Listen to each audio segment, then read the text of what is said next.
Talk to மீங்கிற ஒரு modern horror படத்தை கொடுத்தவங்க தான் ஃபிலிப்பர் பிரதர்ஸ். இவங்களுடைய அடுத்த படம் தான் பிரிங் ஹர் பேக். படத்துடைய கதை என்னன்னா, அப்பாவை இழந்த ஆண்டியும் அவருடைய ஆஃப் சிஸ்டருமான பைப்பரையும் பார்த்துக்க யாரும் இல்லாதனால வெண்டிங்கிறவங்க லூராங்கிற கேர்டேக்கர் கிட்ட ஒப்படைக்கிறாங்க. லூரா மேலே ஆரம்பத்திலிருந்தே ஆண்டிக்கு விசிறு தட்ட ஆரம்பிக்குது. லூராக்கும் பைப்பர் மாதிரியே ஒரு பொண்ணு இறந்துருப்பாங்க. இந்த சமயத்தில் அவங்க வீட்டில் ஓலிவர்னு ஒரு மர்மமான பையனும் இருப்பான். அந்த மர்மமான பையன் யார், ஆண்டிக்கும் பைப்பருக்கும் என்ன நடந்தது, இதெல்லாம் தான் இந்த படத்துடைய மீதி கதை.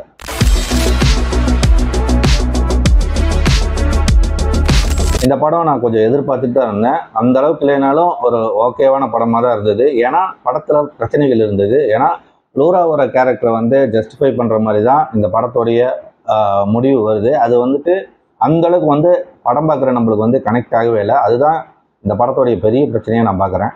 இந்த மாதிரி கதைகளில் லூரா மாதிரியான கேரக்டர்லாம் ஆரம்பத்தில் வந்ததுன்னா அது சேஞ்ச் ஆகும்.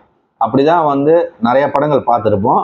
இதுவுமே அப்படி தான் இருக்குன்னு தான் நினச்சேன். ஆனால் அப்படி இல்லை. ஓகே, அது ஒன்றும் பிரச்சனை கிடையாது. ஆனால் அதை ஜஸ்டிஃபை பண்ணுற மாதிரி இருந்தது தான் பிரச்சனையாக இருந்தது. ஏன்னா லூரா கேரக்டர் மேலே சிம்பத்தி வரணும்னு தான் டைரக்டர் நினச்சி பண்ணியிருக்காரு. ஆனால் நம்மளுக்கு அவன் மேலே வராமல் பைப்பர் மேலே தான் வருது. ஏன்னா இவன் செத்தா சாகட்டும் அப்படிங்கிற மாதிரி தான் நம்மளுக்கு தோணுச்சு. இதுதான் எனக்கு இந்த படத்தில் பிரச்சனையாக இருந்தது. மற்றபடி ஹாரர் எலிமெண்ட்ஸ்லேருந்து சில பாடி ஹாரர்ஸ் இதெல்லாம் சூப்பராகவே இருந்தது. அதுவும் படத்தோட பாதியில் ஒரு நைஃப் சீன் ஒன்று வரும். அதை தொடர்ந்து வரக்கூடிய காட்சிகளெல்லாம் அட்டகாசமாக சீட் எஜ்ஜுக்கு இருக்கும். ஒரு பழைய விசிஆர் கேசட்டில் இருக்கிற கல்ட்டை வச்சு இவங்க கண்டதும் பண்ணிட்டு இருப்பாங்க.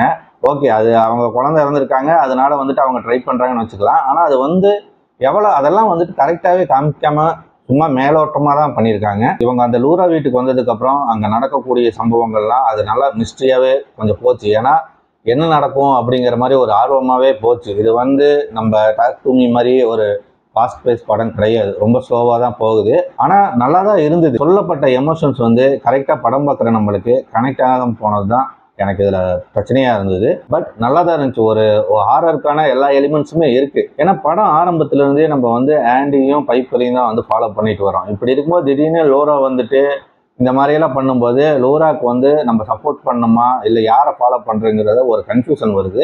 படம் ஆரம்பத்திலேயே நம்மளுக்கு பைப்பர் மேலே ஒரு சிம்பத்தி வந்துடும். ஏன்னா அவங்க ஒரு பிளைண்டு, அதுக்காக தான் அந்த மாதிரி கேரக்டரை டிசைன் பண்ணியிருக்காங்க. அந்த மாதிரி ஒரு கேரக்டர் இருக்கும்போது அதை பார்த்துட்டு நம்ம லூரா மாதிரியான ஒரு கேரக்டர் பார்க்கும்போது அது நீ எவ்வளோ ஜஸ்டிஃபை பண்ணாலும் நம்மளுக்கு அது ஒர்க் அவுட் ஆகுது, அவள் சாவட்டும் அப்படிங்கிற மாதிரி தான் நம்மளுக்கு தோணும். ஸோ அந்த மாதிரி தான் எனக்கு இந்த படம் பார்க்கும்போது இருந்தது. ஆனால் நிறைய பிளட் அண்ட் கோர்ஸ் எல்லாம் படத்தில் இருக்குது. நல்ல சீட்டேஜுக்கான ஒரு ஹாரர் படம் தான் இது. அதுல எந்த மாற்ற கருத்தும் இல்லை. படத்தில் மற்றது எல்லாமே நல்லா இருந்தாலும் இந்த கேரக்டர் மேலே எனக்கு எந்த ஒரு சிம்பத்தியும் வரலை. அதனால எனக்கு இது பெருசாக ஒர்க் அவுட் ஆகலை. இதே மாதிரியான ஒரு படம் த சரண்டர்னு ஒன்று நம்ம ரிவ்யூ பண்ணியிருப்போம். அந்த படமும் சேம் இதே கான்செப்ட் தான். இதே மாதிரினா ஒரு மாதிரி யாராவது இறந்தவங்களை திரும்ப கொண்டு வர மாதிரியான ஒரு ரிச்சுவல் தான். இதுவுமே அப்படி தான். ஸோ எனக்கு இதை விட அந்த சரண்டர் படம் ரொம்பவே பிடிச்சிருந்துச்சு. முடிஞ்சால் நீங்கள் அந்த படத்தையும் பாருங்கள், இதையும் பாருங்கள். பார்த்துட்டு உங்களுக்கு ஒர்க் அவுட் ஆச்சா இல்லையாங்கிறதெல்லாம் கமெண்டில் சொல்லுங்கள். பாய்.